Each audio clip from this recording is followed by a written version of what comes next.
Bagaimana kalau seorang pawang hewan ditantang ikut permainan petak umpet penuh jebakan?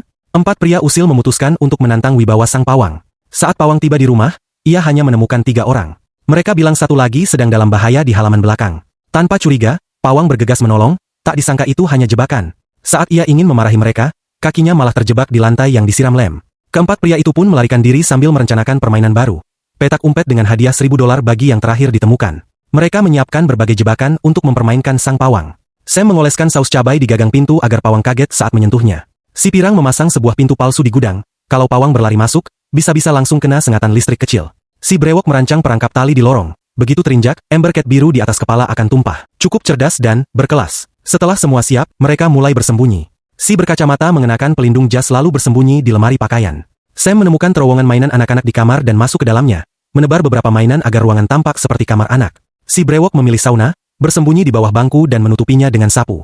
Sementara si pirang bersembunyi di balik tirai jendela palsu, yakin tempatnya aman. Kini giliran sang pawang bergerak. Ia jelas sangat kesal dan bersumpah akan memberi mereka pelajaran. Tapi langkah pertamanya langsung membuatnya kena perangkap cat biru milik si brewok, lalu terjebak di pintu jebakan si pirang. Meski begitu, instingnya tajam, ia terus memeriksa setiap ruangan.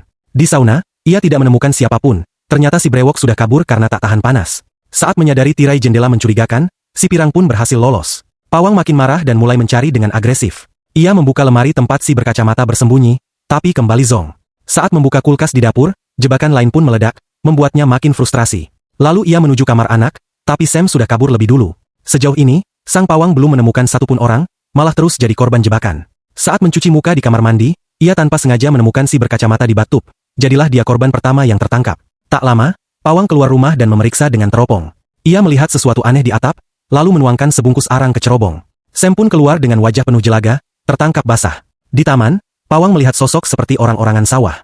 Ia memanggil beberapa merpati, dan benar saja, itu si brewok yang sedang menyamar. Terakhir, ia membuka kandang anjing dan menemukan si pirang, pemain terakhir yang tersisa. Keempat pria itu akhirnya dikurung dalam sangkar, menatap sang pawang yang kini tersenyum puas. Hukuman macam apa yang menanti mereka selanjutnya?